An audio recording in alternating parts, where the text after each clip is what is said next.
আর এবার নজর রাখবো হাওড়ার আন্দুলের দিকে। সেখানে জলাশয় বুঝিয়ে ফেলা হচ্ছে, শুধু বুঝিয়েই ফেলা হচ্ছে না, একের পর এক নির্মাণ হচ্ছে সেখানে।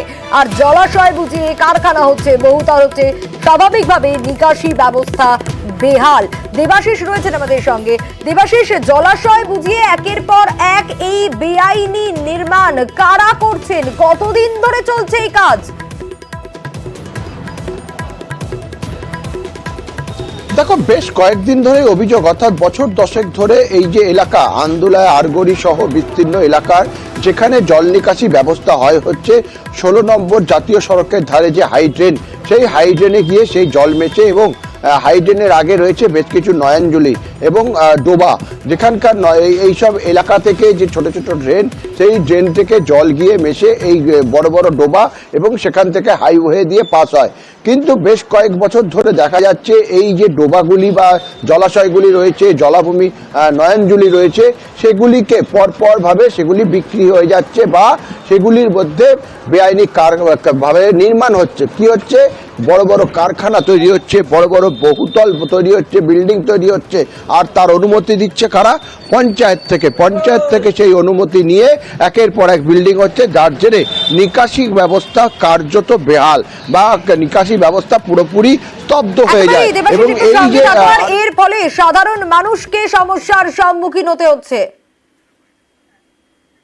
এই যে সদস্যক্তি করার পরে মোটামুটি যখন ছিল সদস্যক্তি করার আগে, যখন মাঠ উদ্বোধন হচ্ছে তখন একটু খেলাধুলা যেত, তারপরে মোটামুটি জল তো সবসময় লেগেই থাকে। আর এই সামনে একটা স্কুল দেখছেন, স্কুলও মোটামুটি জলের বিনিময়ে বাচ্চারা স্কুলে আসতে পারছে না, স্কুলও বন্ধ। অঙ্গনওয়াড়ি কেন্দ্র এটা কতদিন বন্ধ থাকে? বন্ধ বলতে কি, জল লাভে না তো কি খুলবে, বন্ধই থাকে বলে চললো। যদি 12 মাসে একটা বছর মোটামুটি 10 মাস বন্ধ, 2 মাস খোলা। মাঠটায় লোক ভর্তি থাকতো সবসময়, শুকনো। এই সময় এখন এই জলে এই 10 বছর, গত 10 বছর 12 বছর জলে ভরে যাচ্ছে এই কারখানা হতে। সেই জায়গায় যত আন্দুল চত্বরের জল এসে সব এখানে বসে ওই জল বসে থাকে দীর্ঘদিন, ছেলেরা আর খেলাধুলো করতে পারতে না। আর এই বেহাল নিকাশি ফলে বছরভর জলমগ্ন থাকে গোটা এলাকা এবং মানুষ আজ বিক্ষোভে নেমেছিল সেখানকার সাধারণ মানুষ। আবারও দেবাশিসের কাছে ফিরবো। দেবাশিস, যে প্রশ্নটা উঠে আসে যে পারমিশন কি করে পাওয়া গেল, আর তার থেকেও বড় বিষয় স্থানীয় প্রশাসন, তারা এই মুহূর্তে কি বলছেন?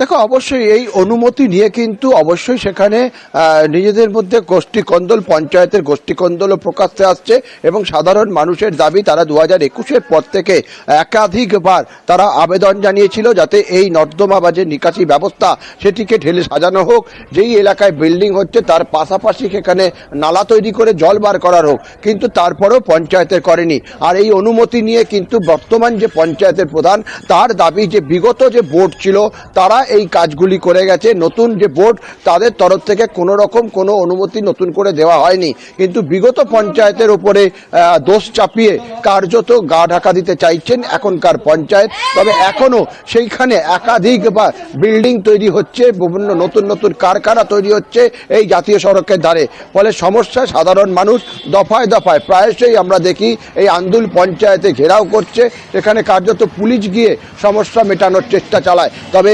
আশ্বাসটা আসে পঞ্চায়েত এবং প্রশাসনের তরফ থেকে, সেই আশ্বাসে আর চিড়ে কিন্তু ভেজে না স্থানীয় বাসিন্দাদের। ফলে তারা বিক্ষোভে অনড় এবং এখনো পর্যন্ত সেই মানুষকে কিন্তু রীতিমতো ভুগতে হচ্ছে জমা জলে, যাদের নিজেদের পয়সায় বাড়ি ঢুকতে গিয়ে বাসের সাঁকো তৈরি করতে হচ্ছে।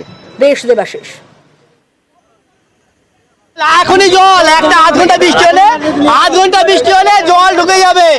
আর এখানে পার ডে 60,000 লিটার জল ওইদিকে ছেড়ে দিচ্ছে, আমরা কোথায় যাবো? মেম্বাররা জিতছে, কারখানায় চলে যাচ্ছে, বেআইন হয়ে ফ্ল্যাট কিনছে, ফ্ল্যাটের কাছে পয়সা নিয়ে এসছে। যে ফ্ল্যাটের ম্যানেজার সে বলছে পঞ্চায়েতকে টাকা দিয়েছি, পঞ্চায়েতে টাকা দিয়েছি, কাজ হবে। আর আমরা ডুববো কেন? আপনার যে জলটা যাবে আমরা ডুববো কেন? আপনার জলটা কোথায় যাবে? তবে পঞ্চায়েত অবশ্য দায় চাপাচ্ছেন আগের পঞ্চায়েতের উপর। ভ্যাসেল লাগিয়ে আমাদের একটা কাটানোর ব্যবস্থা চলছে, ওটা আমরা নিজেরা আন্দুল গ্রাম পঞ্চায়েতের তরফ থেকে চাইছি যাতে NH6 রোড দিয়ে জলটা বেরিয়ে যায়, কারণ আমাদের ওইটাই হচ্ছে মেন ড্রেন। NH6 জঙ্গলপুরের যে ড্রেনটা আছে ওই ড্রেন, কারণ আমরা ভ্যাসেল লাগিয়ে খুব তাড়াতাড়ি দ্রুত আমরা এটা পরিষ্কার করব এবং ওটার অ্যামাউন্ট প্রায় 30 লাখ।